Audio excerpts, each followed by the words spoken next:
ating YouTube channel, RM Vlogs. Today ay kagagaling lang namin ni Richard Cabalbon as usual ng palengke dahil naubusan ng pagkain yung mga alaga namin. Kaso walang isda doon sa suki ko, so ang pinili ko na lang is ito, frozen na chicken, and then pumili ako nitong gulay.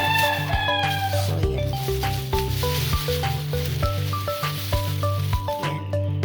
worth 100 pesos. Yung nagtitipid ka tapos ang ending walang isda, so wala tayong magagawa guys, dahil yun talaga. So yun, samahan nyo ako guys, maglilinis tayo dito at mag-aayos ng ating routine sa araw-araw.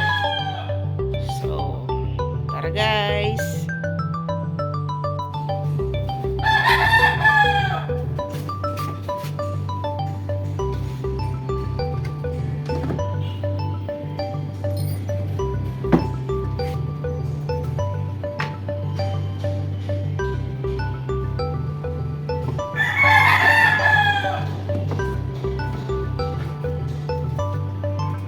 Kape muna tayo guys bago tayo magsimula sa ating gawain.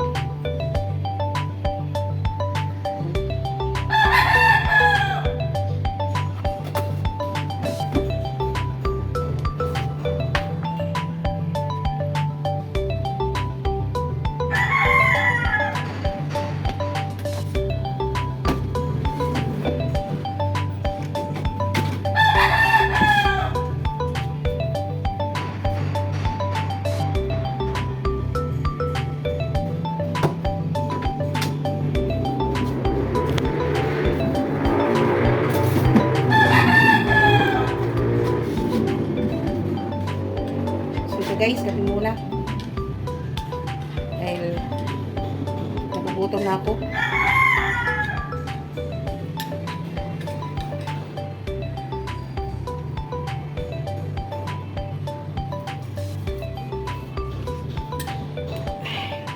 Di sa atin nawawala ang kape sa isang araw, pagising natin sa umaga, una talaga hahanapin natin yung kape. So, ayan. Ganyan ako guys, magtitimpla muna ako dito ng kape. Yan. Tapos, ang gagawin ko niyan, iiwanan ko lang siya dito sa lamisa. Tapos, magtatrabaho na ako. Ganyan ako guys. So, ayan. Hihigupan ko lang yan ng isang bisis. Tapos, wala na. Iiwanan ko na siya dyan. Then, after kung matapos yung trabaho ko, saka ko na siya babalikan. Medyo na siya, maligam-gam na siya. Pero, okay pa din naman. So, kukuha ko ng tubig or ang tawag dito, yung magsasalod ako, tawag sa amin noon, yung kukuha ko ng tubig doon sa gripo kasi dito sa amin, nawasa kasi kami dati, yun nga lang, nag-leak doon, may sumibol na tubig, so pinapatay ng boss namin kasi sayang nga naman dahil malaki yung binabayaran namin, and then dito lang naman, naghuhugas lang naman kami, yun lang talaga yung gamit ng nawasa kasi naka-Jeepmatic kami. Nagulat na lang kami nung pagdating ng bill namin, na siya, 1,000 plus, so pinapatay pina-off ng boss namin doon sa gripo dahil sayang nga naman, di naman masyadong nagagamit. And then dito na lang kami kumukuha sa Jeepmatic dito sa gripo. Gumagamit na lang kami ng boss papunta dito. So kung nakikita nyo, meron kayong makikita dyan. Yan. May mga ipunan dyan ng tubig kasi iniipunan ko yan ng tubig. So kukuha muna ako ng tubig doon guys. Tara.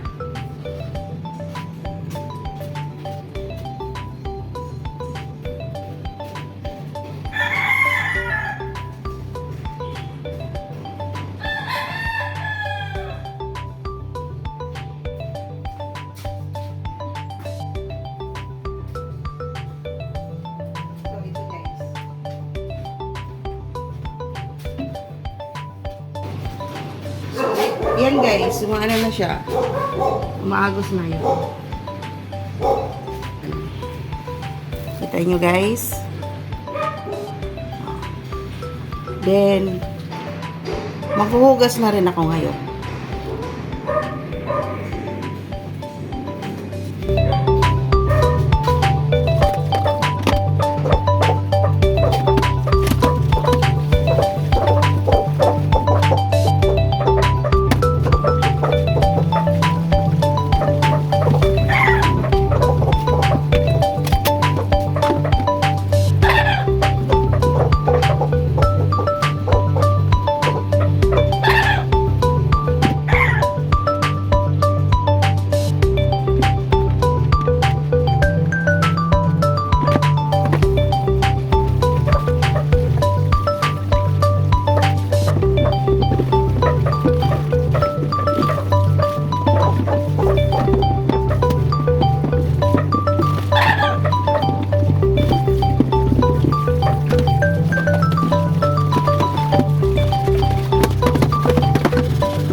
So, yan guys.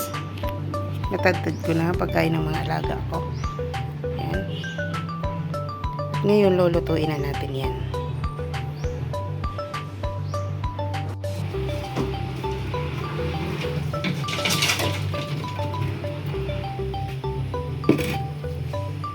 So, yan guys. Mag-start na tayo magluto. Para sa pagkain ng ating mga alaga. Oras na. Yan, nilalagyan ko ng kunting pampalasa. Pero hindi ko naman yan nilalagay sa pagkain nila. Kinukuha ko yan. Para naman magkaroon lang ng lasa.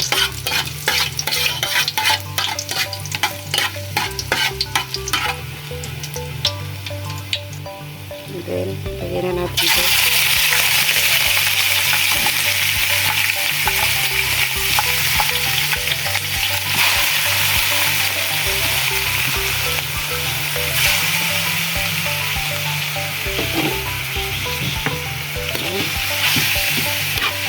Para magkalasa din.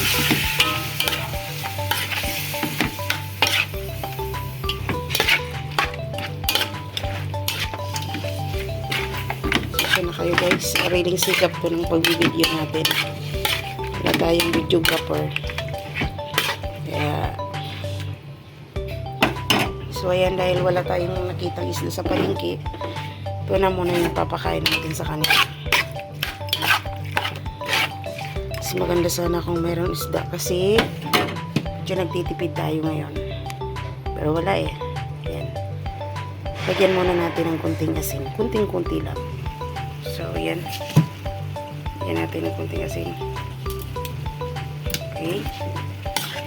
Tapos, hayaan natin munang maluto bago natin ilagay yung ating mga gulay. Bilis lang naman maluto kasi manok lang naman.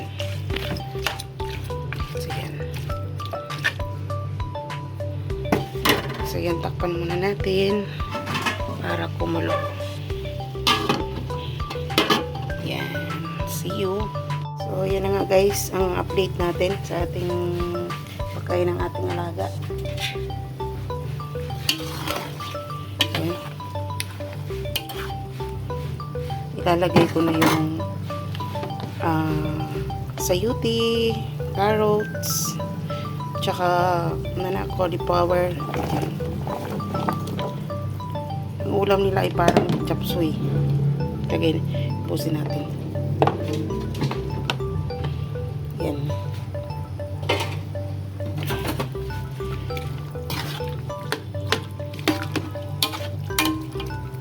Dagdagan na lang natin mamaya ng konting sabaw.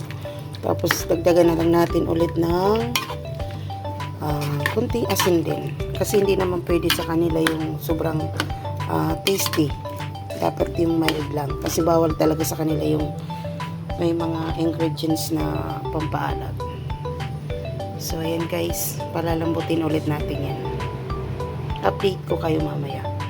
So, guys, ayan na oh. Ilagyan na natin ng sabaw. Medyo malambot na. Ilagay na natin tong repolyo. Hinugasan ko na yan. Ayan. Maging healthy, ano muna sila ngayon. Healthy living. Charis. Ayan.